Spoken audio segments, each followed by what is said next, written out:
Salutations, dear viewers, this is George from Ireland, and this video is about the appointment of John Bolton as the new National Security Advisor to the President of the United States.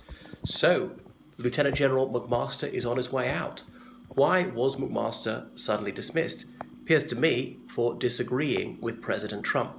There had been rumours that McMaster was going to get the old heave-ho, and of course the Trump administration denied it. Yet another provable lie. A week before McMaster was pushed out, the Trump White House lied to the public yet again. So as yet more chaos in Trump's apprentice White House, "You're fired," being the catchphrase. Before long, the whole 320 million population of the United States will have been in the Trump administration, it seems. Anyway, flippancy aside, McMaster's military and academic credentials were unquestionable for the job.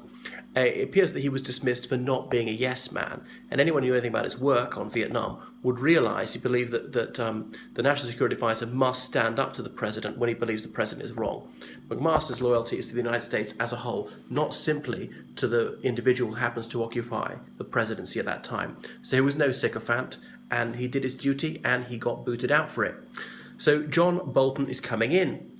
Well, who's John Bolton? He's a Yale-educated lawyer, a lifelong Republican of the most conservative school of thought.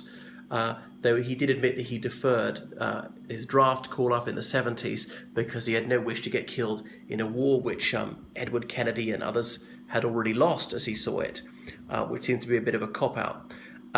He's a most undiplomatic diplomat when he was one. George W. Bush's appointment to be ambassador to the United Nations, which was a massive fuck you to the international community, which is surely not suggestive if one wishes to build alliances. John Bolton's an ultra hawk, which seems unwise. At the moment, the United States already got enough in its hand, struggling with Afghanistan when the Taliban are surprisingly resilient, battling in Iraq and Syria, and Bolton's view is that a preemptive strike against Iran would be entirely justified. Now, him having the ear of the president is worrying. The Iranians might say, well, we need a preemptive strike against the United States in that case. Hit them before they hit us. They're already on the cusp of doing it. And the same about North Korea. So there's been yet more chaos in the White House, and I'm afraid this ratchets up tensions. Trump is facing both directions at once. He wanted to appease North Korean saber rattling, and then he appoints someone who's very bellicose. Does Trump know what he's on about? It appears that Trump sacked McMaster because McMaster was independent-minded and disagreed with him. However, John Bolton also disagrees with Trump on a vital issue, which is Iraq. John Bolton is unrepentant that he was absolutely right to liberate Iraq, and Trump has often poured scorn on sending troops into Iraq. He actually supported it in 2003. Then he said it was a calamitous, by far the worst decision ever. He was going to withdraw troops immediately if he became president. Then he was persuaded to keep them in. So he's all over the place, completely completely erratic and unreliable. So is there any telling what he's going to do next?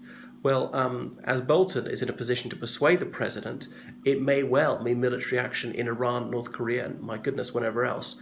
So I've got to say, it is not a good sign. He's a deeply unpopular pick. He has a habit of rubbing people up the wrong way. There are not many ultra-aggressive people in US government circles anymore, but John Bolton is one of them. So perhaps Trump is heading in that direction. Why did he appoint Bolton? Is Trump so staggeringly ignorant he's unaware of John Bolton's views? Or could it be that Bolton was willing to kiss arse? And Trump is a sucker for flattery. And because someone was sucking up to him, then he fell for it. And he's very open to persuasion. Well, it's worrisome. So fasten your seatbelts. It may be a bumpy ride.